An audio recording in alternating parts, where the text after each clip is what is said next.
Nous avons des priorités. L'une des priorités a été largement développée ici, c'est réussir le pari énergétique. Nous faisons 1800 MW à peu près. Et à l'horizon 2030, notre objectif c'est de faire 10 000 MW pour pouvoir répondre valablement à notre ambition industrielle, mais exporter également de l'énergie dans la sous-région. Et cela passe par le mix énergétique. Évidemment, notre gaz. Nous avons invité à un partenariat parce que le bloc le plus important, Yakar Teranga, n'est pas encore développé. Mais ça passe également par les énergies renouvelables et j'ai moi-même eu à recevoir plusieurs initiatives chinoises dans le domaine de l'énergie solaire. Nous espérons pouvoir faire des choses concrètes et rapidement avec nos partenaires chinois sur ce volet de l'énergie. Les autres domaines que je vais survoler rapidement, l'hydraulique, en ce qu'elle présente d'important pour l'agriculture. Un grand projet du transfert d'eau est déjà en cours, mais le projet qui m'importe le plus, c'est le projet qu'on a appelé les autoroutes de l'eau, qui devrait permettre de revitaliser un certain nombre de vallées au Sénégal et de permettre à l'agriculture et à l'élevage de se développer rapidement.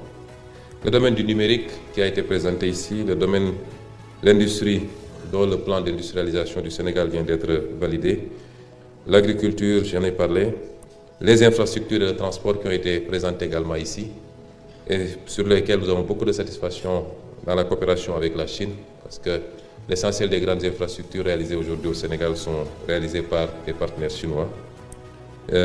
La question des logements et particulièrement du logement social, et je me réjouis de l'accord qui sera signé tout à l'heure, et la transformation locale dont j'ai parlé sont autant de priorités pour notre pays. Je voulais inviter donc, pour terminer, les secteurs privés des deux pays à travailler ensemble, parce que je vous l'ai dit à l'entame de mon propos, le secteur privé est l'un des maillons les plus importants, le maillon le plus important, presque plus que l'État, pour nous permettre de réaliser cet ambitieux programme de la vision 2050.